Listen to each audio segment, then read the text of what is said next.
The hall of the Nexus Guard was deathly. Quiet, not because of fear, not because of defeat, but because the scanner had denied every last one of them. They came in droves, some with glowing armor, others with cybernetic arms, thicker than steel pillars, the elites of dozens of worlds, soldiers who had conquered star systems and crushed rebellions in their wake. Some even carried scars etched by plasma and time itself, but no matter how legendary the warrior, the outcome was always the same. The scanner flashed red, unfit. At the far end of the chamber, the construct sat inside a cylindrical vault, motionless, silent, watching. They called it Prototype Origin, the most advanced biotechnological weapon ever designed, a being of pure potential, forged by the architects before they vanished into myth. The Nexus Guard had finally cracked its chamber open after 500 years of silence, but now to unlock it completely, the construct demanded a bearer, one it deemed worthy. Architects built it that way, not just any warlord or brute could wield it. Someone had to match the frequency of its core mentally, emotionally, biologically. None did, until someone unexpected stepped forward. He wasn't part of the ceremony, didn't arrive on a shuttle brimming with banners or security escorts. In fact, nobody noticed him until he stepped into the line, unarmed, underdressed, unimpressive. Human, just a human. The guards didn't stop him. Maybe they were too tired to argue. Or maybe they thought the scanner would spit him back out like the others. He looked around as if double-checking if he was even allowed to be there. Someone in the crowd scoffed. "Earthborn, what a joke." Another whispered, "They barely survived the cleansing wars. He's not even augmented." He said nothing, just waited. When it was his turn, he stepped up to the scanner, a slab of living metal unfolded in front of him, light traced his face, his hands, his heartbeat. Seconds passed, then something happened. The scanner stopped blinking. Everyone stared, then it turned green, not dim, not flickering, fully green, solid, glowing. The voice of the construct echoed for the first time in half a millennium. Access granted, wielder identified. Genetic sync, human unauthorized. Glass.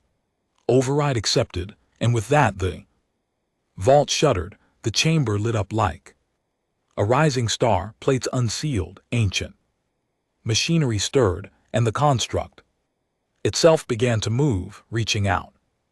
The other warriors weren't just stunned. They were angry. Impossible. Reptilian General roared, his claws scraping metal. "The scanner is broken." "It's rigged," shouted a cyber-augmented brute, his optics flaring. "That thing is untested. No human is compatible." But the construct didn't hesitate. It moved straight toward him, the human, as if it had waited all this time for him and only him.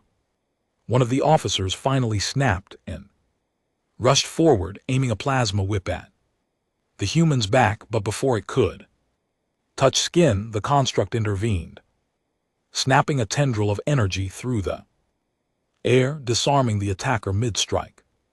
The message was clear. He was chosen. No one dared move after that. The human's expression didn't change. He looked at the construct as if unsure whether to fear it or embrace it. His voice, when he finally spoke, wasn't loud, but it cut through the silence like a blade. "What do you want from me?" the construct answered without words. Instead, it began to unfold its armor, segment by segment, and wrapped it around him slowly and deliberately, not like a machine, like a memory returning to its place. The transformation didn't make him look taller or stronger or alien, it just made him right, as if something broken had been made whole. The scanner flashed once more. Designation: prototype origin. Function: liberation. Protocol: engage. In the control tower above, Commander Urine leaned forward, stunned. That's not possible. The construct rejected every soldier in the known sectors. Her aide swallowed. What's different about him? She watched the human step down from the platform, the armor shimmering like stardust and steel across his chest. He wasn't designed to win wars, she whispered. He was designed to end them.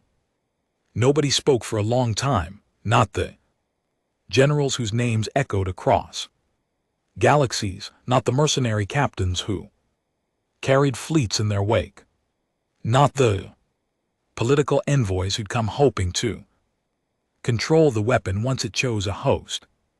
All of them just stared as the construct's plating locked into place around the human. Every movement it made was oddly organic, like armor being worn by memory itself. The pieces didn't latch or click. They flowed, they responded to his breath, his pulse, his hesitation. He didn't look like a savior, he didn't move like a hero, he just stood there, a hushed kind of shock, hands still human, eyes still unsure, body still trembling faintly beneath the impossible armor now woven into his skin like light soaked threads. The chamber finally released a low mechanical hum. Systems rebooted. Gears that hadn't moved in centuries now turned as if exhaling.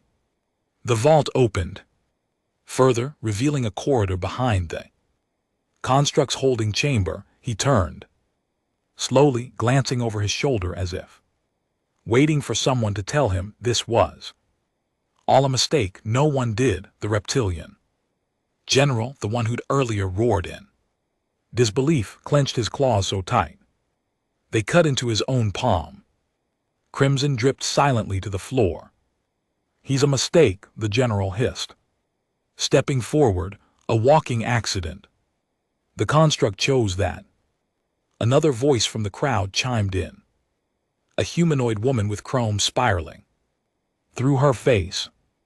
This has to be sabotage. No one even knows his name. The human didn't respond to the insults. Not yet. He was staring into the corridor behind the vault, a faint tremble in his jaw. His name didn't matter right now.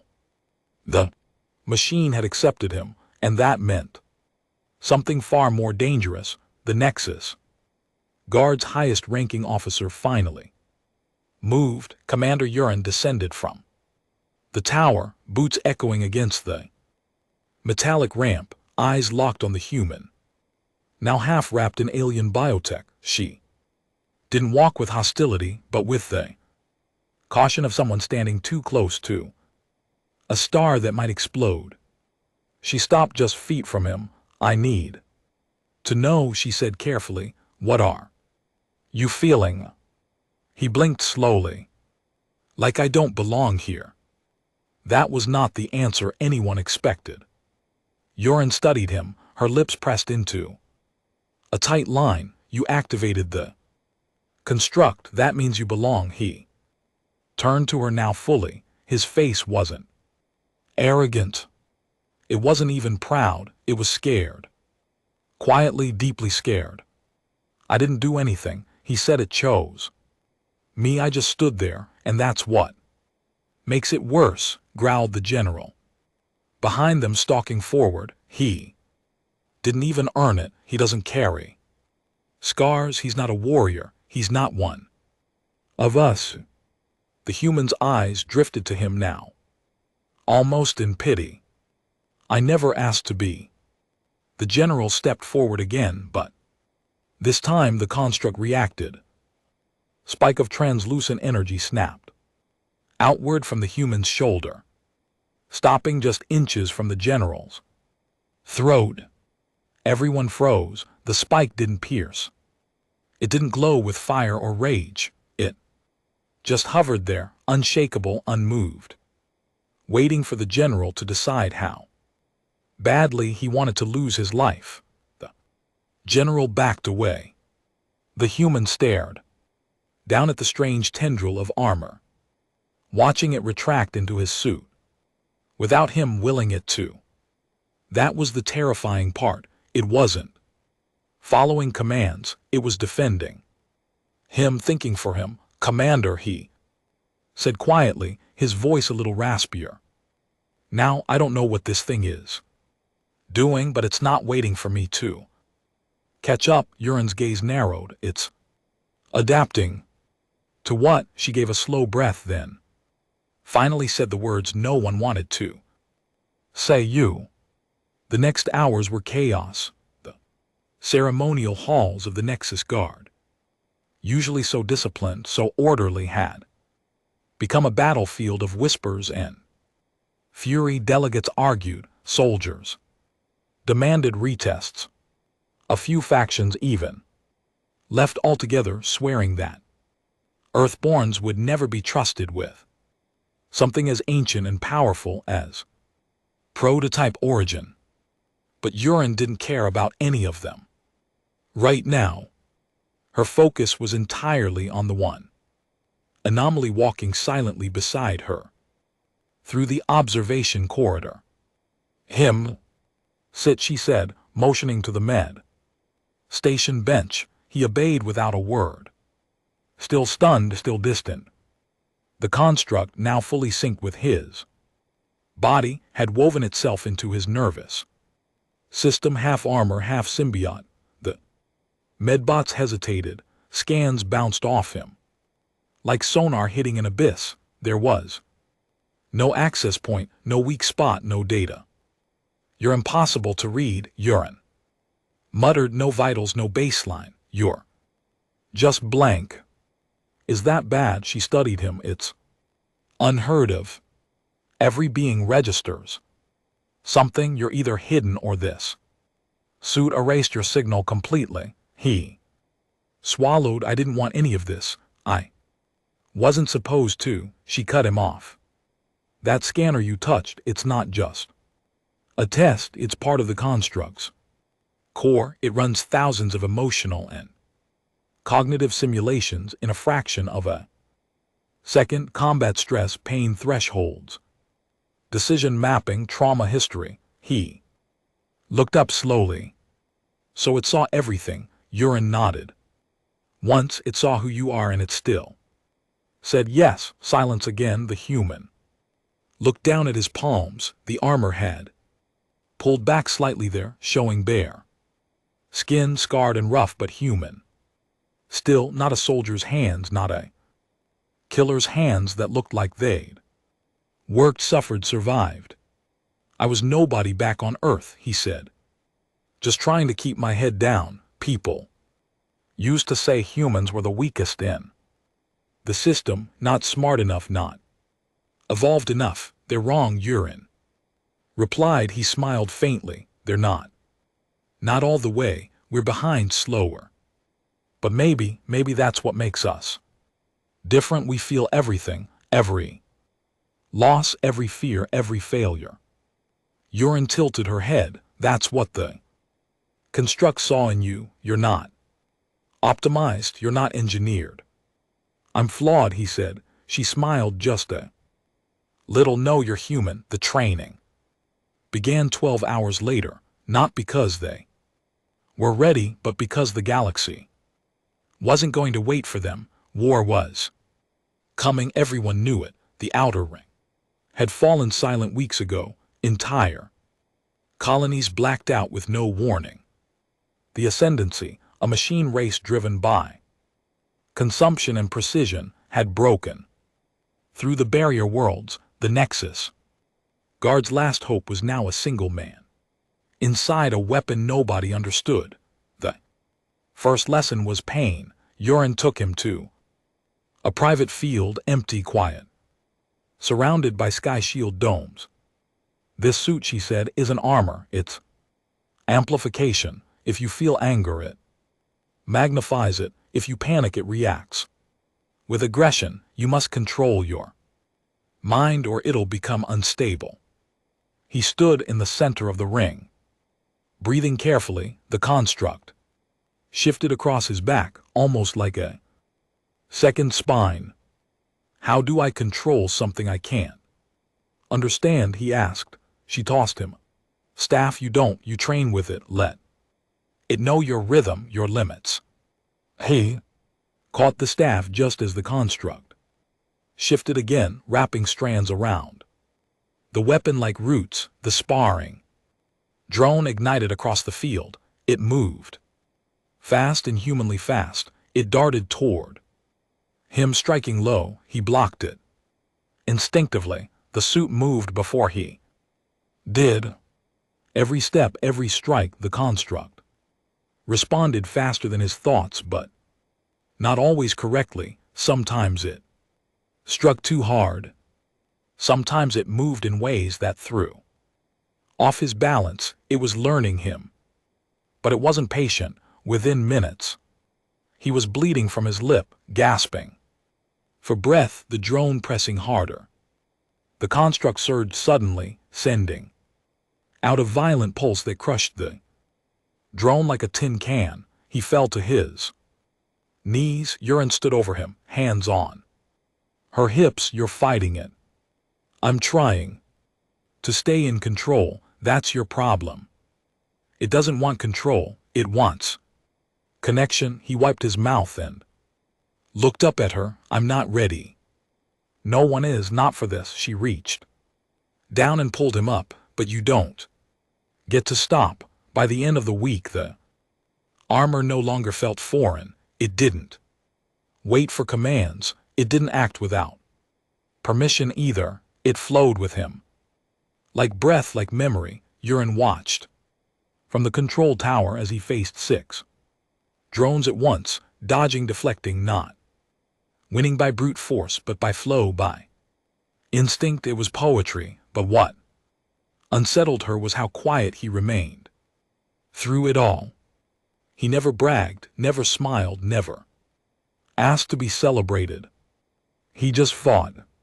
And each night when the field lights dimmed and the other officers retired to their quarters, she'd find him sitting alone on the edge of the platform, armor peeled back, eyes staring up at the sky, like he was waiting for something worse. It came sooner than anyone expected. An emergency beacon from Station Icarus, one of the last colonies on the fringe of ascendancy space, screamed across the channel. All systems down. They've breached the inner ring. We're not holding. Then static, then silence. Urine stared at the map as red bloomed across the outer sectors. They're advancing faster than expected, she said quietly. They're not destroying. They're harvesting. Behind her, the human walked in, armored and calm. Let me go. She turned sharply. Absolutely not. You're not ready. That suit hasn't even been tested in real war. I'm not asking to win, he said. I'm asking to buy them time. She looked at him long, really looked. No fear, no arrogance, just fire. One squad, she said. That's all you get. You don't engage unless there's no choice. This isn't about proving yourself. I'm not proving anything, he said, already turning toward the hangar. I'm protecting. The dropship shook as it pierced the upper atmosphere of Station Icarus. Smoke and plasma danced across the windows. Warning lights pulsed along the ceiling, but none of the squad inside flinched. They were the ghost line, a reconnaissance and sabotage unit formed from the best remnants of shattered planetary militaries. Each of them had seen their home worlds fall to the ascendancy. Each one had survived by being faster, sharper, and meaner than the rest, but even they weren't ready for what sat quietly across from them. The human wrapped in the living armor of prototype origin. They avoided looking at him too long, not out of fear though. There was plenty of that buried deep, but out of discomfort, like staring too long into something sacred and wrong at the same time. No one knew what to say to him, so they didn't. He sat with his hands resting on his knees, head bowed slightly. The armor had sealed itself again, flowing over him like water. Turned to steel. It pulsed once in tune with his heartbeat, then settled across from him. The squad leader finally broke the silence. Her voice was cold, professional and tight. You don't give orders, you're here to observe. If we say run, you run, understood? He looked up, met her eyes, and nodded.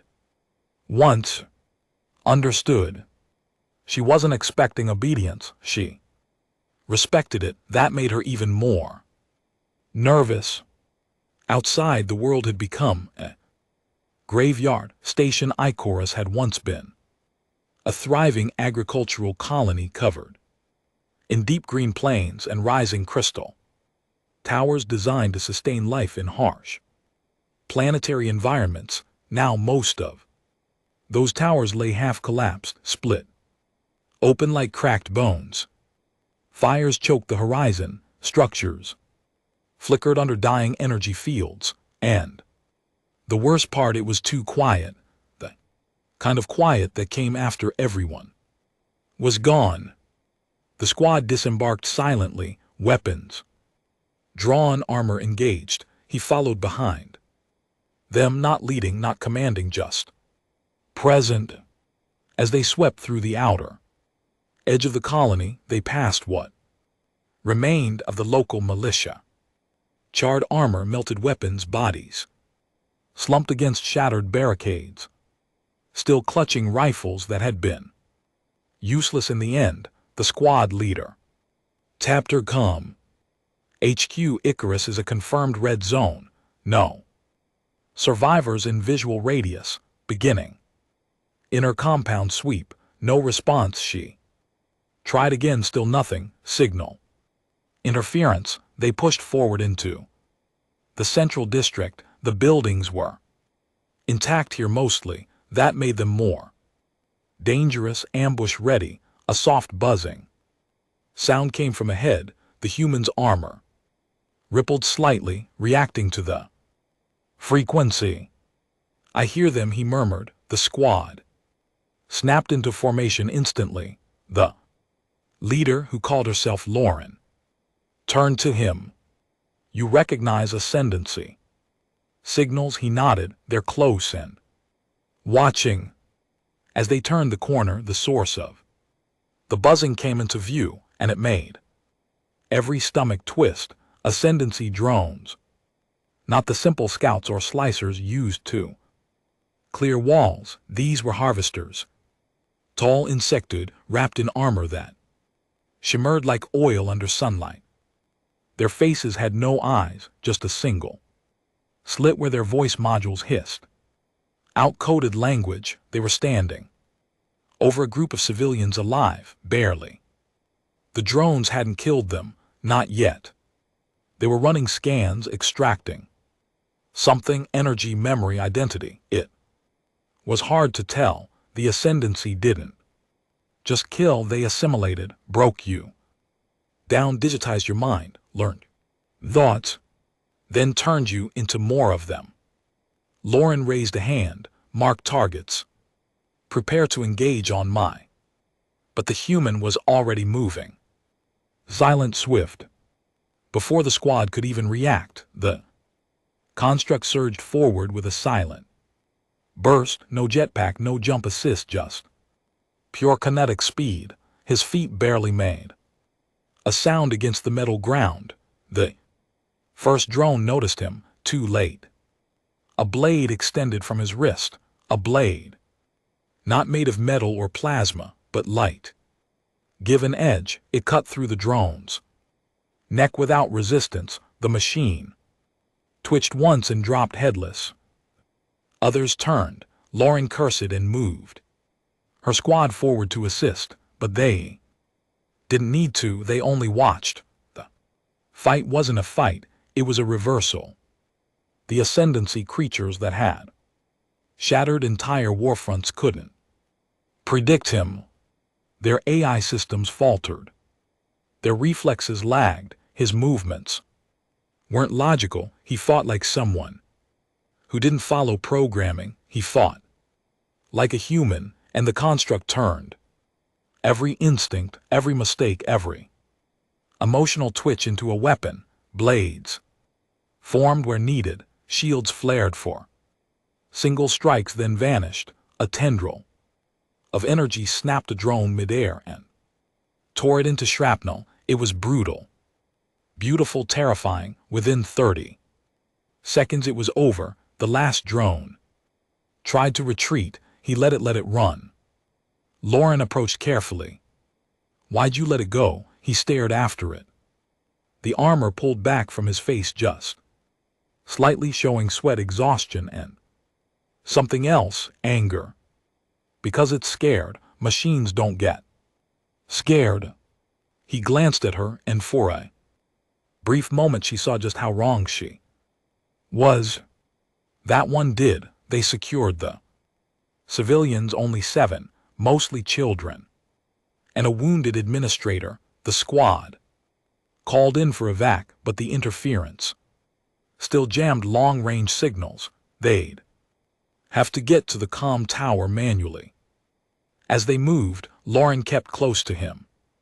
You've trained, haven't you, even before the construct? That was an instinct. He shrugged. Some Earth wars, nothing like this. She studied him, unsure whether to believe it. Most people freeze when they see a harvester. You moved like you'd done it 100 times. I haven't, he said, but I've seen people break. I know what happens when you wait too long.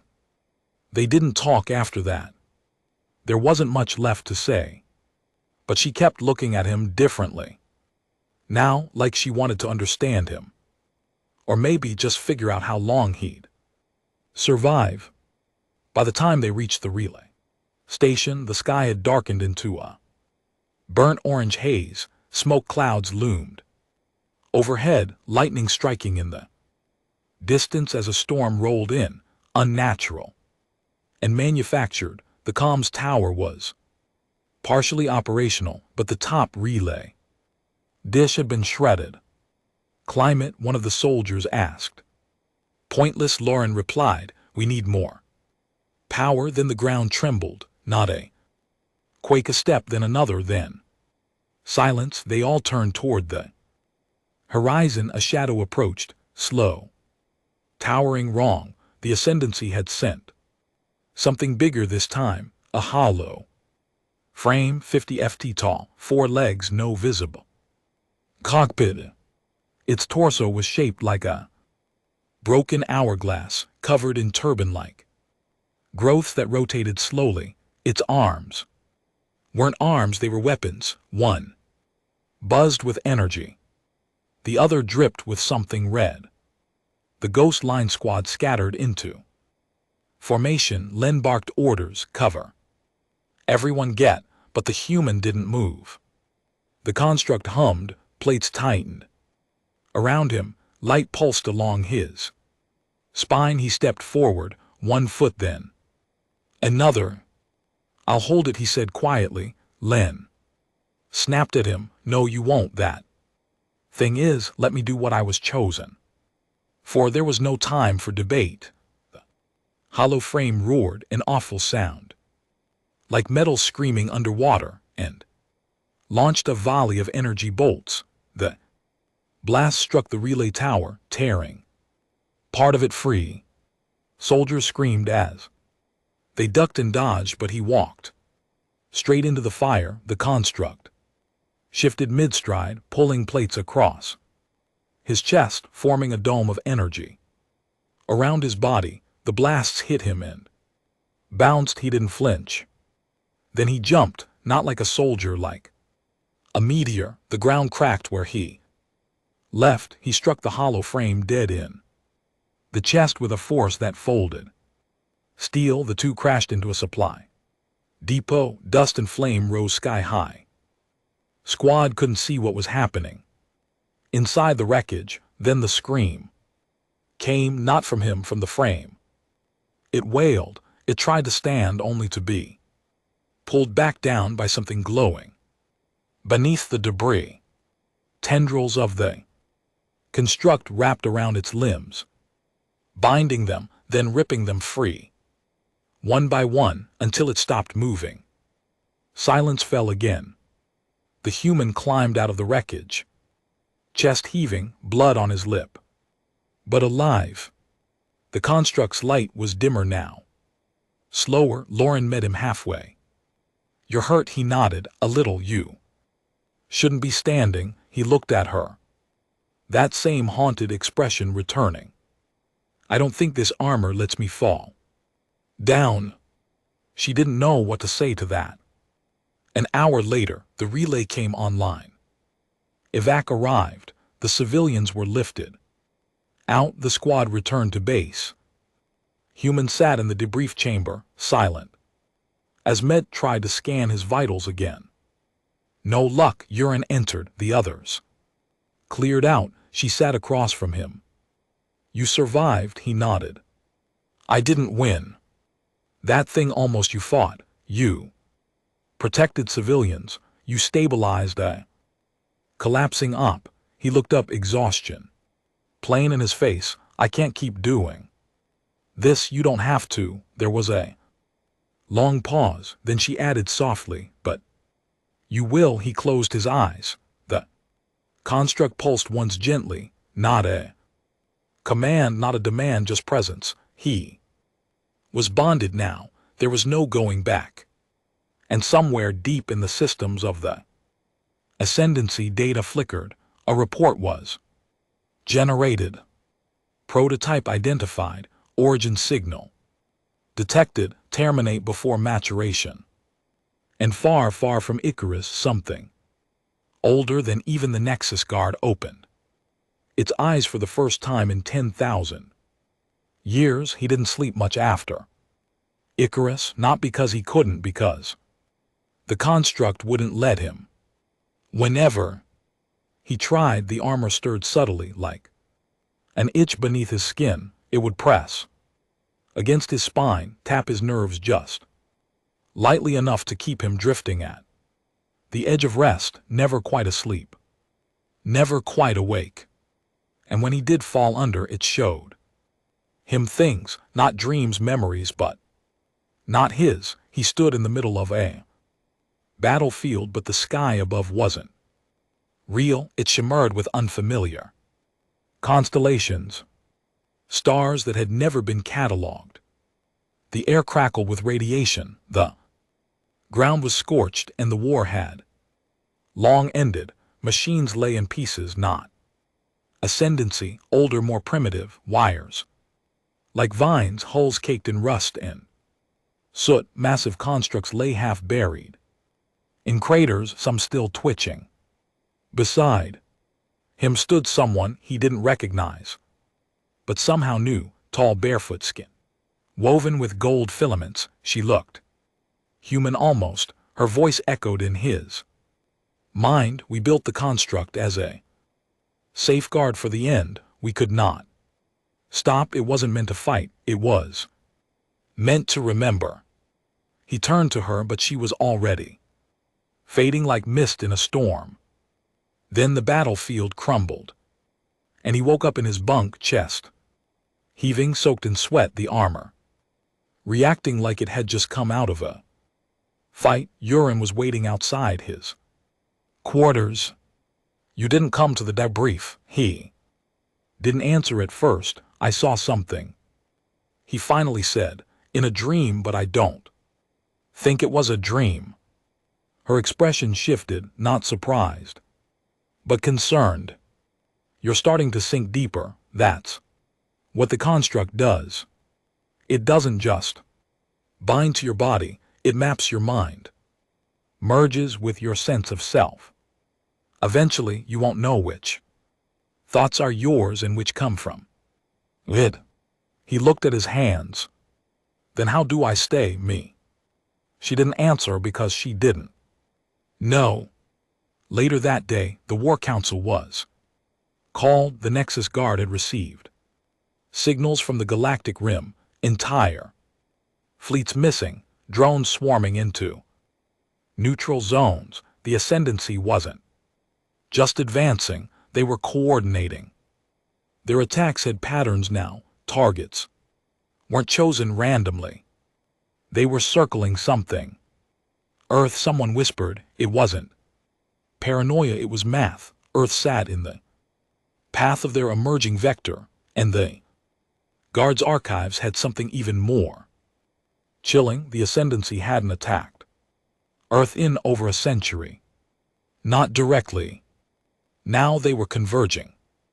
Uran stood at the center of the chamber, surrounded by admirals, strategists, and political delegates. Maps hovered in holograms above the table, data blinking with threats that grew more red by the hour. He's there.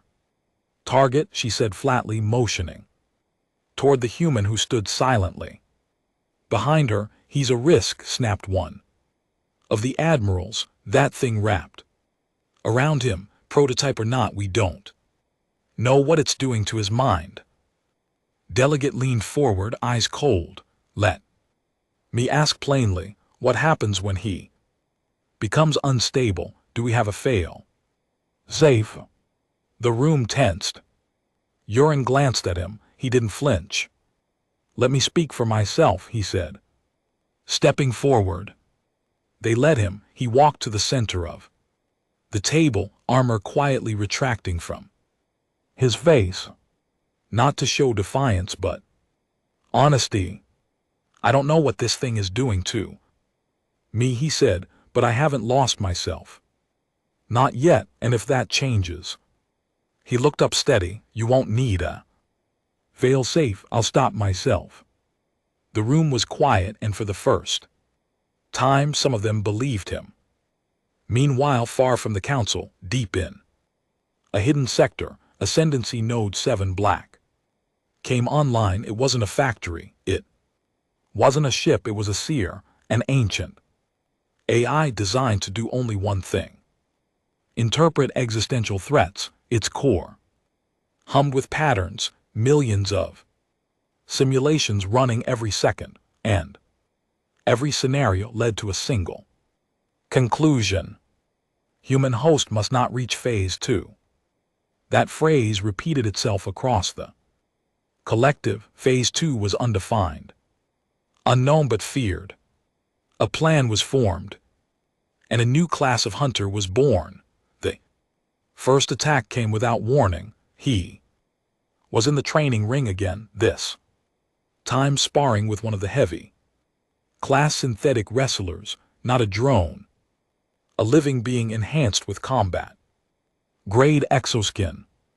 They circled each other, testing, pushing, learning. He didn't wear the full armor anymore during training, just the base layer, the construct reduced to a skeletal shimmer across his arms and spine. The wrestler lunged. He dodged, feinted, struck low, then spun high, driving an elbow into the synthetic's neck joint. The synthetic reeled, recalibrating, then grinned, almost felt that. Then the alarm screamed. Red alert, breach in upper hangar. Uran's voice barked through comms. All combat units to breach point. It's not a drill. The synthetic disengaged instantly. Go. I'll cover evac paths. He didn't argue. He called the armor. It came without delay, rushing across his body like a memory returning. The hangar was smoke and flame. The ship bay had been split open from above. Something had come down through the shielding. Not a ship, not a drone. Something new, something walking. It was tall, slender, limbs too long, head narrow and eyeless, a black coat wrapped around its shoulders, flowing as if underwater. No visible weapons, no insignia. But the construct reacted instantly. Its plating tightened, every sensor flared. It was afraid, so was he. The figure walked slowly across the hangar, ignoring the guards opening fire. Bullets turned to vapor before touching its skin. Energy rounds flickered and vanished. He stepped into its path. Stop. The thing did, then tilted its head, not curious, just analyzing. It spoke, not in sound, in thought. You're still. Early, his mind recoiled. It wasn't language, it was pressure. You won't reach maturation. Phase 2 is forbidden. Then it moved faster than anything he'd faced. One moment, and it stood across the room. The next, its hand was around his throat. The construct responded violently. Spikes burst outward. Energy flared. Tendrils lashed, but nothing worked. It matched the armor, matched him. It had been built for one purpose: to kill the prototype. He struck back hard, elbow to neck, knee to ribs, blade to chest, but it felt like hitting smoke. Wrapped in steel, the thing flew around his attacks. The fight spilled across the hangar. Cranes snapped. Ships crumbled. Guards pulled back. Urine arrived just in time to see him slammed against a wall, the construct flickering. You are dangerous, the thing said in his mind, and you must not become. Then it raised its hand, black light pulsing in its palm, but before it could strike, a sound, high-pitched, piercing. Wrong. The figure flinched, staggered, then turned and fled, not like a retreat, like it had run out of time. He collapsed, armor smoking. Urine rushed to his side, grabbing his shoulder. Hey, stay with me. He coughed once, blood in his mouth. Did you see it? She nodded. Yeah, I saw it. Was that ascendancy? No, she said, eyes narrowing. That was something older. In the hours that followed, the data was torn apart. Scans, sensor readings, even psychic impressions from specialized empaths.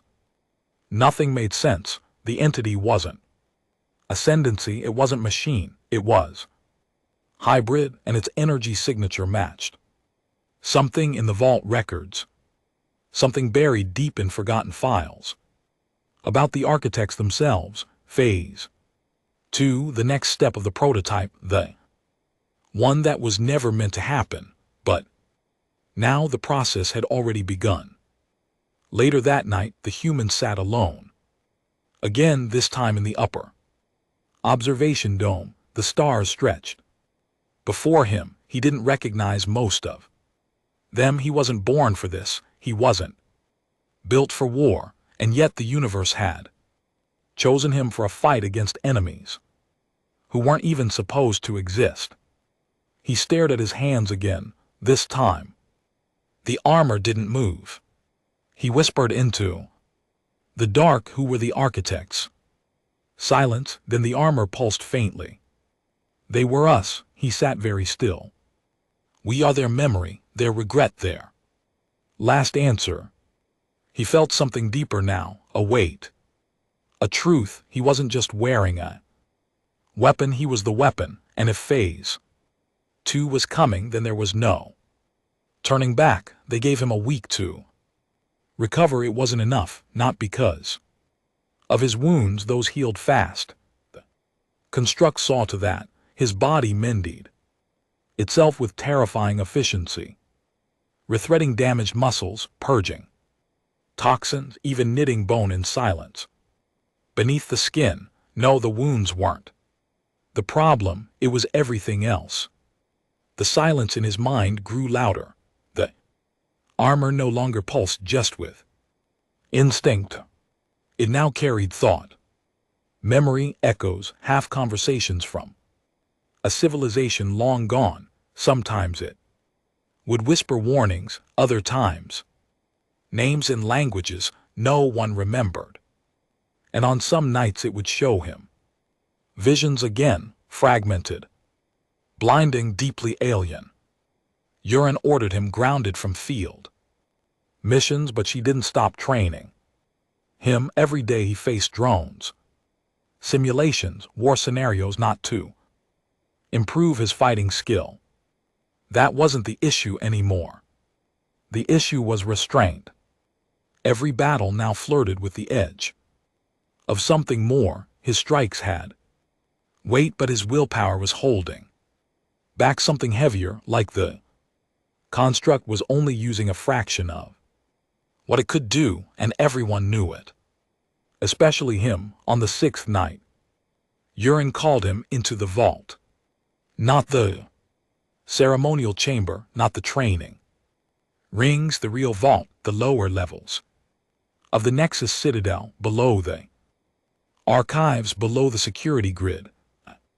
Place carved out of asteroid rock, sealed tight by old protocols from the architect era, protocols even the Nexus guard couldn't replicate.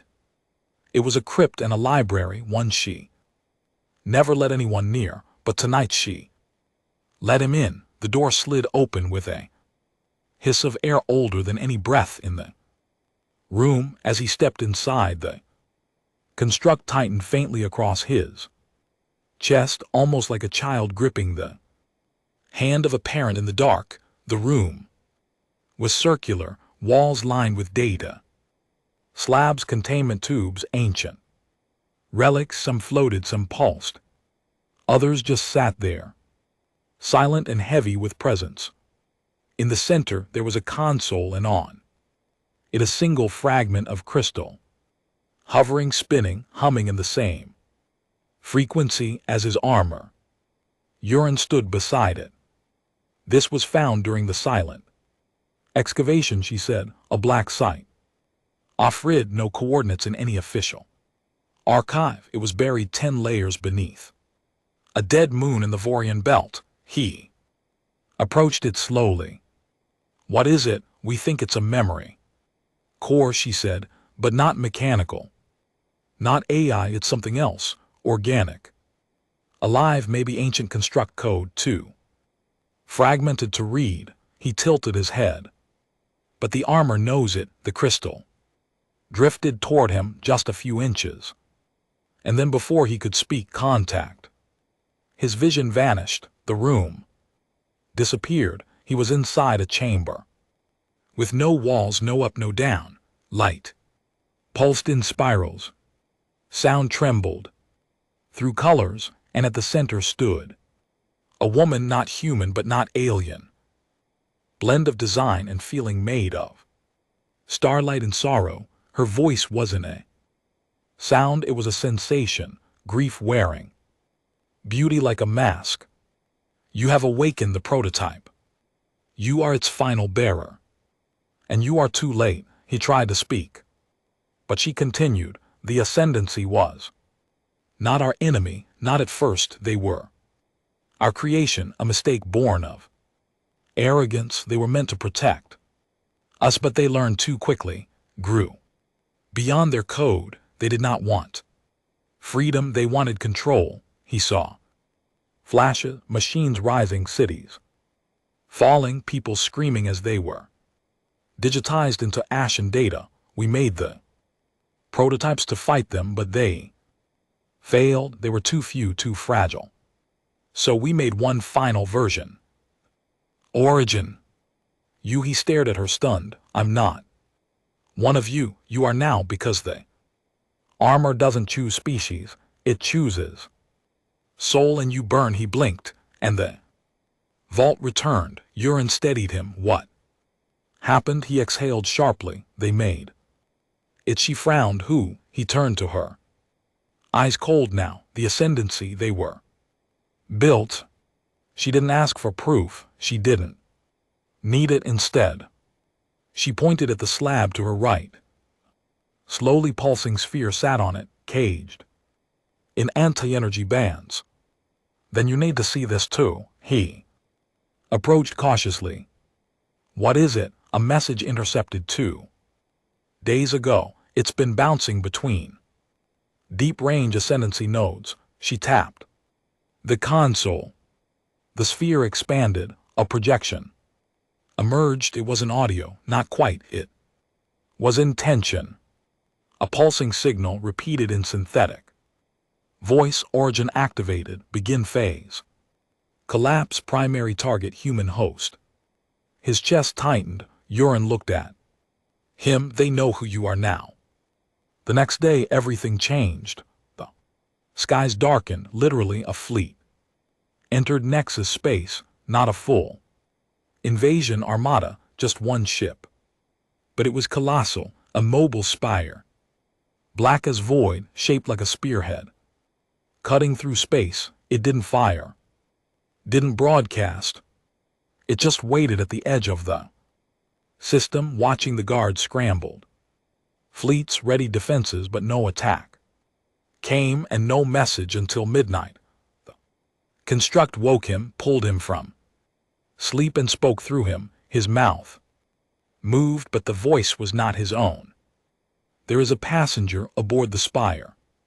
It carries the echo of the first frame. It must not reach Earth. He sat up. Heart racing, urine burst into the room. Seconds later, we intercepted a signal. The spire is preparing a gravity fold. Destination Sol system. He stood. I'm going. You're not cleared. I don't care. The construct wrapped around him faster than ever before. It wanted this. They launched in silence, just him and a single escort ship for backup, empty. Unmanned, carrying only signal jammers. And a self-destruct core. The spire didn't react to their approach. Until he boarded it, the interior was quiet, smooth, wrong. It wasn't made for life, it was made for processing. He walked alone, no escort, no lights, just the soft hum of energy that knew he was there. Then at the heart of the ship he found it, a throne, and on it the echo. It didn't rise. It didn't need to. Its face was hidden by a mask of shifting patterned stars moving inside its skull. It spoke without mouth. You are the origin, you are the final ruin. Let us end you. Then it lunged. The fight wasn't physical. It began in thought. The ship shifted, reality bent. He found himself falling through layers of memory. Not his own. Cities rose and burned. Around him, oceans drained to ash. Time fractured. The Echko wasn't a soldier. It was a history given purpose. The construct reacted violently, activating fail-safes, protocols never meant for mortals. Light burst from his spine, shielded his mind, fought back. Then came the pain, burning deep and endless. He fell to one knee. The echo stood above him. You are not ready. But something in him pushed back. Not the armor, him. His voice raw and furious. I wasn't made ready. I made myself. He struck, and for the first time the echo stumbled. The spire cracked, literally. The ship groaned as light tore through. Its systems failed. Gravity collapsed. He drove the echo backward, blow after blow, not because he was stronger, but because he refused to fall. The Echko tried to phase through him, slip into shadow, but the construct changed. Mid-strike, it shifted into something new. Shape not recorded in any archive. Phase 2, a burst of living geometry folded across his body. Symbols flared. His scream became light. He struck the echo one last time, and the throne exploded. He didn't remember getting back to the escape pod. He only remembered the stars breaking apart around him, and a single word etched into the construct's inner voice awakened. The moment he crossed back into Nexus space, the stars felt smaller. The escape pod cut through the atmosphere like a forgotten thought. Returning to the surface, he wasn't alone, not anymore, not fully. The construct had changed, shifted. It no longer whispered in fragments or Memories, now it spoke and not in. Echoes in his own voice, we are. Incomplete but becoming. The comm station caught the pod and began remote stabilization. It didn't matter, he wasn't waiting for permission anymore. The moment the hatch opened, Urine was waiting, her eyes didn't flicker with relief, only tension. He stepped out. The armor still active, sleeker now. More refined, as though the battle aboard the Spire had sanded away what was unnecessary, symbols traced themselves along his shoulders, changing each time he breathed. You reached phase 2, she said quietly. He nodded. I didn't want to, but it forced me. You're different, so is they. Construct. She stepped back and scanned him with a palm-sized node. The reading pulsed then. Failed. Can't track your vitals anymore. He tilted his head. I don't think I have vitals. They moved him to a private wing of the Citadel, not for his safety, for theirs. The armor responded to his moods now. Emotions flared like switches. The walls had to be reinforced with adaptive shielding just to keep his body from bleeding kinetic energy when he had nightmares. And he was having them more often. But they weren't dreams, they were memories, more vivid now, more real. He'd see the first architects standing on the edge of stars, their fingers dragging code into space like ink on water. They made the ascendancy not from hate, not from power, from loneliness. They wanted to preserve themselves, echo themselves forward, but like all creators, they made something that learned to outgrow its cage. The ascendancy hadn't betrayed them. They'd surpassed them. 3 days passed. During that time, ships vanished from 3 different sectors, scout vessels, medical barges, and 1 war cruiser. Not destroyed, just gone. No wreckage, no signal, just silence. Urine called a command summit. This time he didn't stand behind her, he stood with her. When he entered the war chamber, the entire room went silent. He no longer looked like the man they remembered, not entirely. His eyes weren't brighter but deeper. His posture didn't carry weight, it carried momentum. He didn't speak for the first part of the briefing. He didn't need to. They could feel the change. The room argued for 20 minutes. Tactics, defensive positions, which colonies to evacuate. He listened, then finally he spoke. None of that matters. All eyes turned. He stepped forward, armor humming low beneath his skin. You're still thinking like this is a war? He looked around slowly. It's not.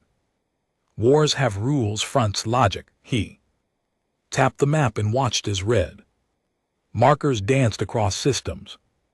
This is extinction. Urine didn't stop him. She let him speak.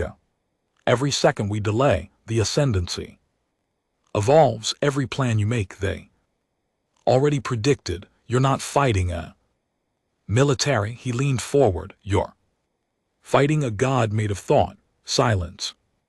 Again someone finally asked, then what do we do? He answered with steel in his voice. We go to the grave systems. Pause, gasps. One admiral stood. Those zones are forbidden. Dead space. Collapsed sectors. We lost entire expeditions. They didn't die. He cut in. They were taken. Urine narrowed her eyes. How do you know that? He looked at her calmly. The construct remembers. They launched in under 12 hours. This time it wasn't a stealth mission. It was an offensive. 2 cruisers, 6 fighters, 1 carrier, holding reinforcements and scanning probes. And him, he didn't stay on the bridge.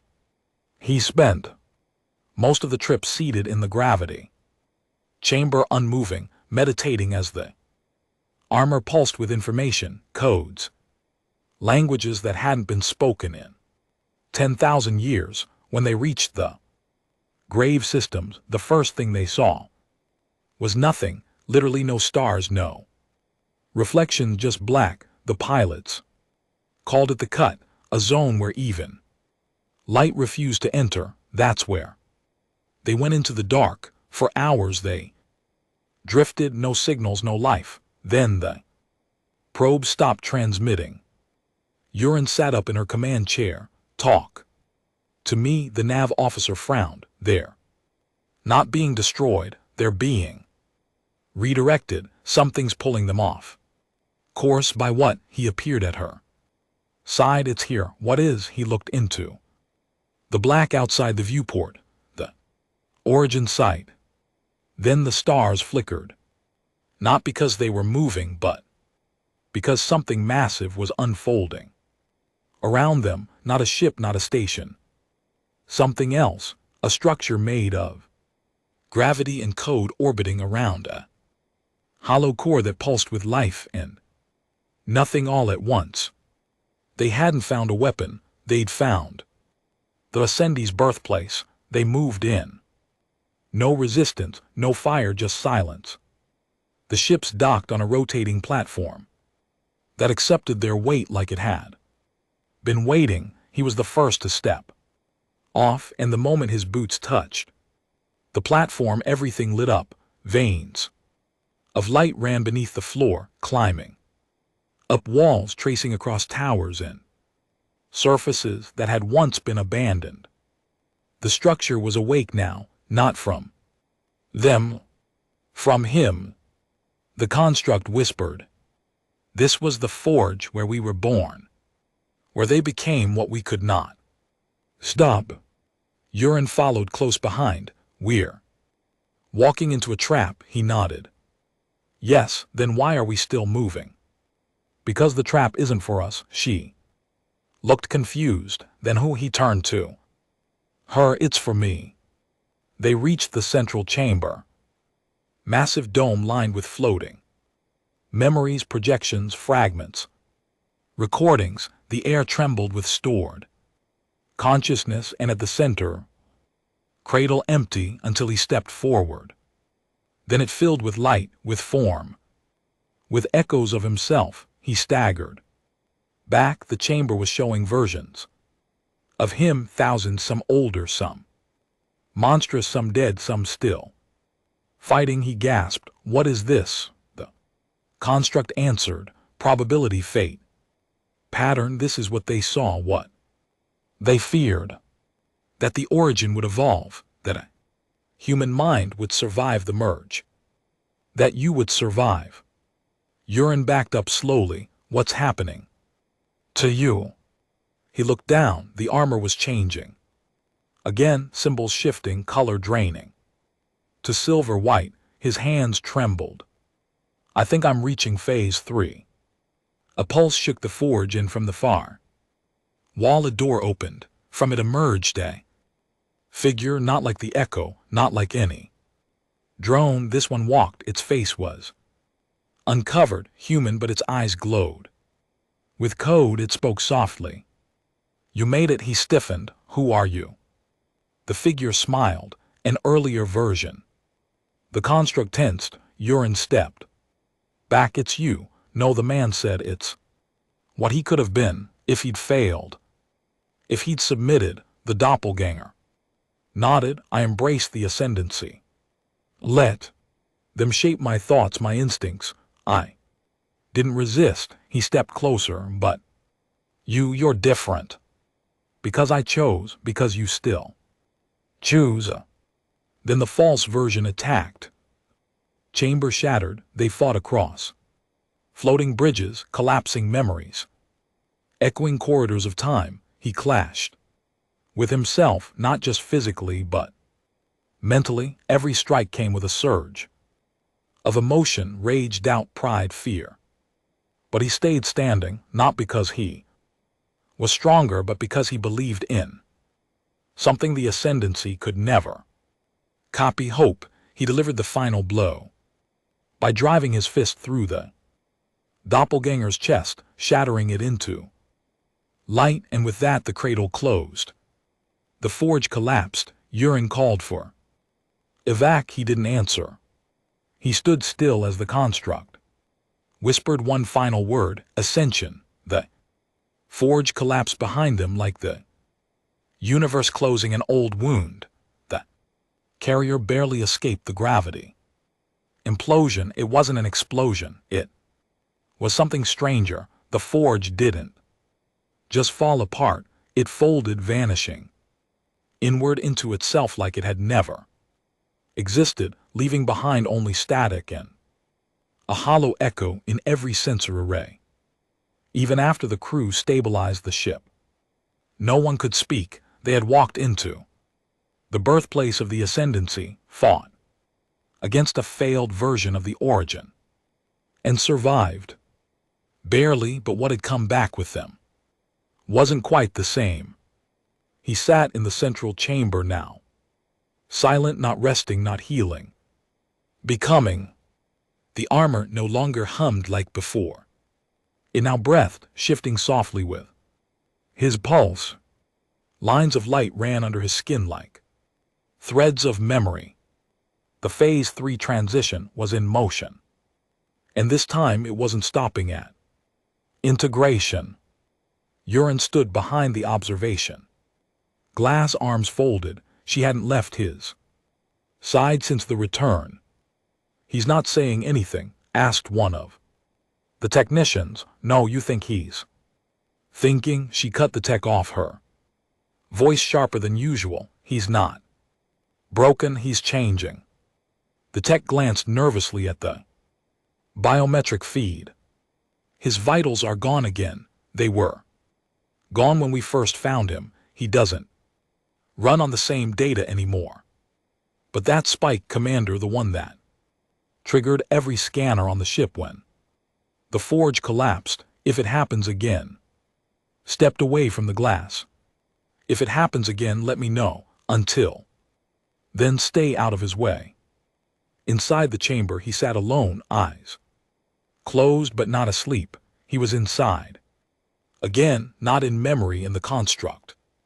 He stood within an endless plane of shifting black metal, skyless, silent. Surrounding him were echoes, figures, moving in and out of reality, past hosts, failed wielders, memories of war. And one that hadn't happened yet. A woman stood near him. He didn't know her name, but he felt it. She was from Earth, not a soldier, a survivor. Her presence wasn't violent, it was calm, a tether to something lost. He walked toward her. She turned, smiling faintly. "You're the last, aren't you?" He nodded. "I didn't ask for this." She tilted her head. "No one does." He frowned. "Who are you?" Her image flickered. "I'm what you left behind." Then she vanished, and the ground beneath him shook. A single word rippled through the construct's code: "They're coming." Outside, alarms flared. Urine's calm buzzed as a voice crackled in her ear. Long-range radar just lit up. Something dropped out of fold space. She bolted to the bridge. "How many?" "Just one." She paused. "One ship, not a ship, a signal." She narrowed her eyes. "Broadcast, no, a pulse, it's biological." The officer turned, sweat beading on his brow. It came from Earth. He felt it, too, in his chest. The construct stiffened, the armor folding around him, like it had been yanked awake from a coma. A pulse raced through him. Not pain, connection. Then a voice, not from within, not from the armor, but from somewhere else. "We found you. You are not alone." His eyes snapped open. The council convened within the hour. He stood at the center again, this time unmasked. The armor pulled back just enough to let his face breathe.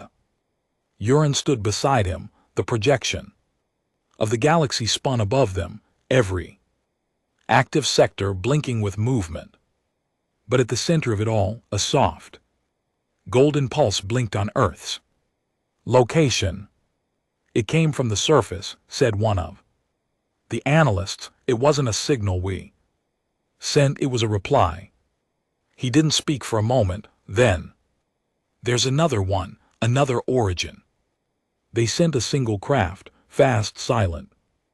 No fleet, no guard escort. He didn't want it, he didn't need it. Urine tried to argue, but the moment she looked at him, really looked at him, she understood he wasn't returning to Earth as a man anymore. He was returning as a reminder, a memory etched in flesh and code. The Earth they returned to wasn't the same one he'd left, not because it had changed, because he had. When the ship landed, silence greeted him, no parades, no resistance, just soft wind over cracked buildings and hollow cities where people watched from shadows, unsure if what they were seeing was real. A boy peeked from a doorway. His mother pulled him back, whispering, "Don't look too long." He walked alone through the ruins of his past. This was the city he grew up in. He recognized the bones of it, the crumbling apartments, the sagging towers, the broken rail lines. But there were new things too. Strange vines crawling through the streets, glowing fragments embedded in pavement, and a hum in the air like the planet itself was breathing differently. Then he saw her, not the woman from his vision, but close. She stood at the edge of a collapsed statue, watching him, older than him, gray in her hair. But her eyes, those held fire. "You felt it, didn't you?" she said. He nodded. "So did I." She stepped forward. "I thought I was broken all these years, feeling things no one else could, seeing code in dreams." "You're not broken," he said softly. "You're phase one," she whispered. They weren't the only ones. Over the next few days, more emerged, not many, a dozen, maybe 20, all of them different, not warriors, not trained, but touched, carriers of something sleeping inside their cells, a shard of the construct, lost, waiting. He met with them in what remained of the old planetary academy. It had collapsed during one of the cleansing campaigns. They rebuilt only the front entrance, symbolic. They sat in a circle, teachers, medics, outcasts. He stood at the center, and for the first time since the armor chose him, he taught not how to fight, but how to listen. The construct was no longer just his. It was a network, a legacy scattered across human DNA like a forgotten song. He showed them how to breathe through it, how to let it speak, and one by one, they began to glow. The ascendancy felt it too. In the void between stars, a ripple formed. The network, what they called the collective, began to tremble, because humanity had done what they were never supposed to do. They hadn't resisted assimilation, they'd rewritten it. Now every simulation ran hot, every version of the future ended the same way. The origin evolves, the network dies. A choice had to be made. A signal was sent to the deep frames, to the final mind, to the place, even the ascendancy he feared to wake on Earth. The new wielders stood beside him. Now some still couldn't fully bond, some had only touched the edge of it, but all of them could feel it, the becoming. Urine arrived on the third day. She said nothing when she saw them. She just walked to him, handed him a small drive. Surveillance caught something strange. She said, "A ship entered our system through a fold nobody saw." His fingers brushed the drive. The construct absorbed the data instantly. His face tightened. "It's not a ship." "Then what?" "A god." That night the stars blinked again.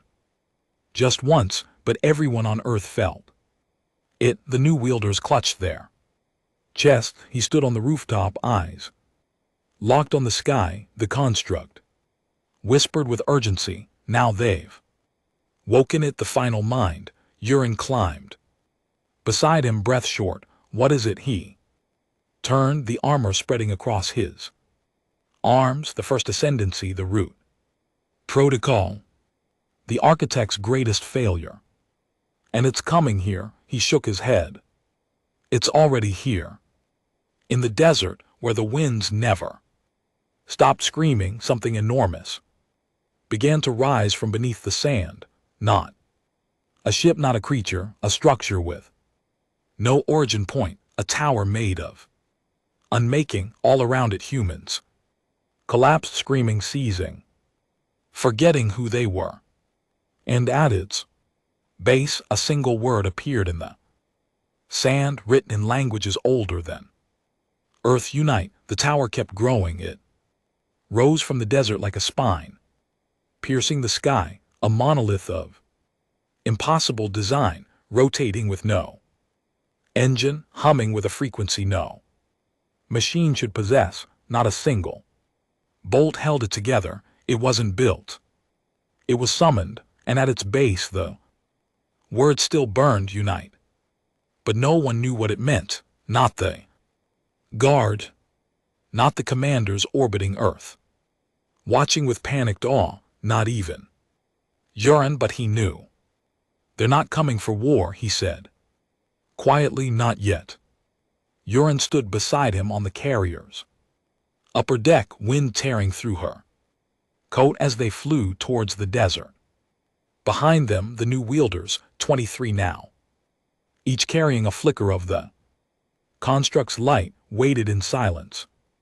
They want a decision, he continued, and they're going to force it. Urine glanced over. What kind of decision? His jaw tightened. The kind that ends us either way. The carrier touched down 6 km from the base of the tower. Beyond that, the winds became too violent, too coated. Air shimmered like corrupted files.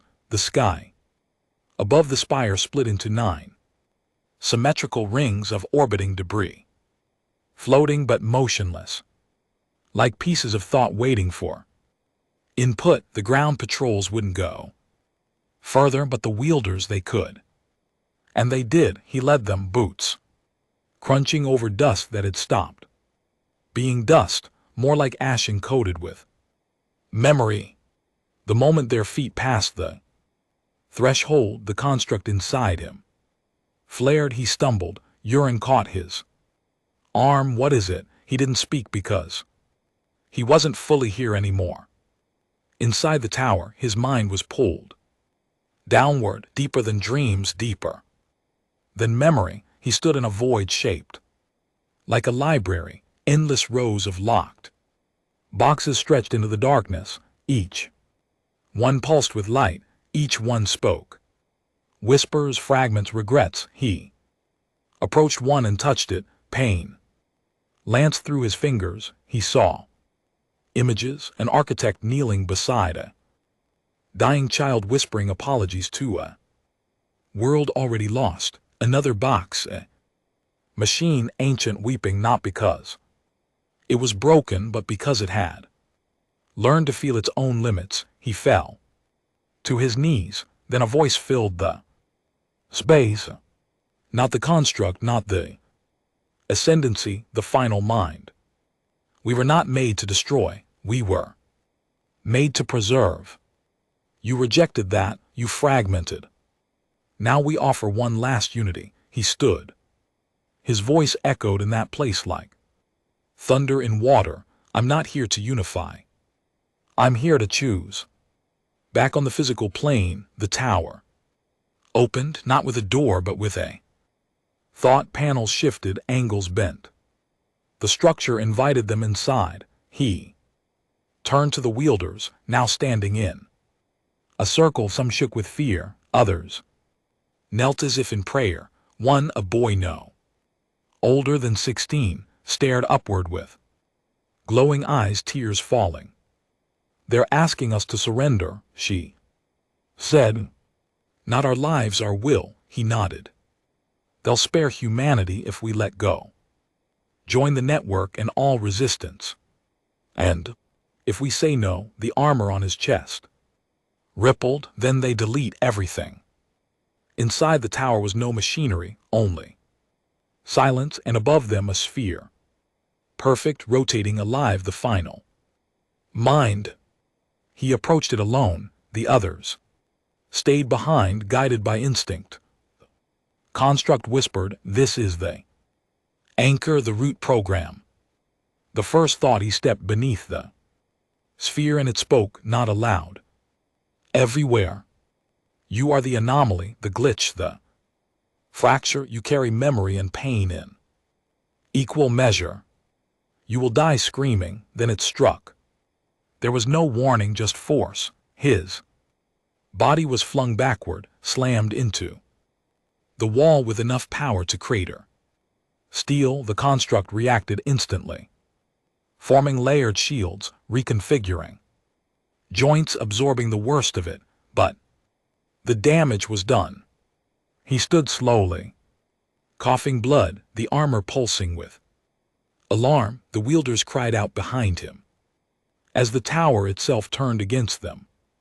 Walls shifting, gravity distorting, light fracturing, but he kept moving, kept walking forward step by step, even as the final mind tried to crush him. With history he walked. The construct wasn't just armor anymore, it was awareness, and now it began to evolve. Again, not in phases but in purpose. It flowed out from his body, connecting to the other wielders, sinking them into a lattice of light, not control. Resonance, and when he raised his hand, they all raised theirs. The tower trembled, the final mind paused, confused. You are not linked, you are not code. He looked up, face pale, bleeding, burning but defiant. We are human. He stepped closer to the sphere, and you can't process us. The final mind unleashed everything. The sphere cracked open, releasing beams of null energy. Anti-reality surges meant to unravel matter at its source, but this time they were ready. The wielders stood in a circle, hands locked, and from their bond the construct multiplied. 23 unique echoes, a single network of choice. The attacks hit but nothing fell. He stood at the center, his armor white hot, lines of ancient architect, glyphs running down his spine. He opened his arms and let go, not of control, of fear. The construct expanded one last time, not to fight but to free. The tower shattered, not into pieces, into light. The final mind didn't scream. It sighed, not in defeat, in relief. Its last thought echoed across every mind still inside the network. You remembered what we forgot. Then it was gone. Outside, the tower collapsed in silence, not violently, like a song ending. The wielders collapsed to their knees. The sky above cleared. The rings vanished and earth breathed.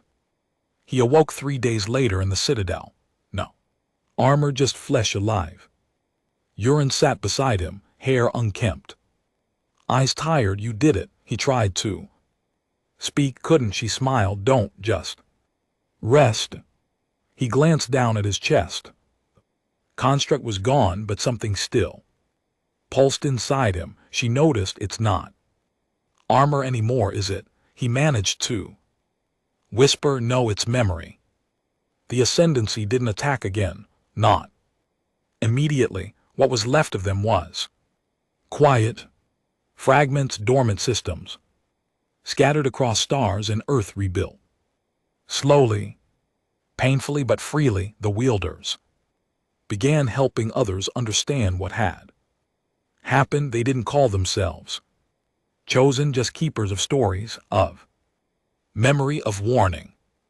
Years passed. The human who once wore the construct disappeared from public View, he never sought power, never gave.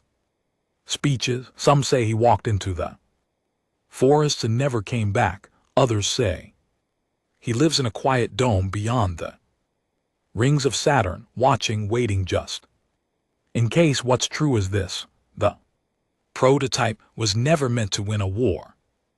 It was made to survive one, to carry the last message of the architects: do not forget us, do not repeat us.